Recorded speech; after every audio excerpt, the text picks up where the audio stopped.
আজ এই চুড়ি ডেকোরেশনের গল্পটা চলো তোমাদের সাথে শেয়ার করি। যেমন তোমাদের মধ্যে অনেকেই আমাকে ইনস্টা আর ফেসবুকে মেসেজ করো কোনো কিছু জিনিস নেওয়ার জন্য, তো তেমনভাবে এই দিদিটি একদিন মেসেজ করে বলল আমাকে কিছু চুড়ি বানিয়ে দিতে পারবে। প্রথমেই ভেবেছিলাম কাজটা পারবো তো অবশ্যই, কিন্তু এই কাজটা কখনো আগে করা হয়ে ওঠেনি। সে যাই হোক, তারপর দিদিকে বললাম কেমন ধরনের চাইছো বলো। সাথে সাথেই বলল যে আমার কোনো চয়েস নেই, তুমি তোমার মতো করে করে দাও।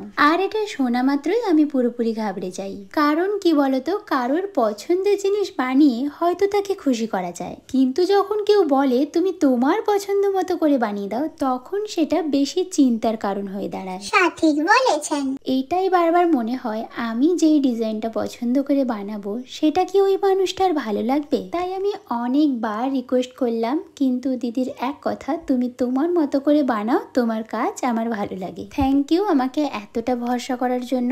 যাই হোক, তারপর শুধু আমি কালারটা দিদির থেকে জেনেছিলাম, তারপর একেবারে নিজের মনের মতো করে চুড়ির লুকটা কমপ্লিট করলাম। ফাইনাল লুকটা দেখে আমার তো ভালো লেগেছিল, তবে দেখা যাক দিদির কেমন লাগে। কিন্তু তোমাদের কেমন লাগলো জানাতে একেবারেই ভুলো না। আর তোমরা যদি এরকম আরো চুড়ির ভিডিও দেখতে চাও ঝটপট কমেন্ট করো। তো দেখা হচ্ছে নেক্সট কোনো ভিডিওটিতে। সবাই খুব ভালো থেকো, টাটা।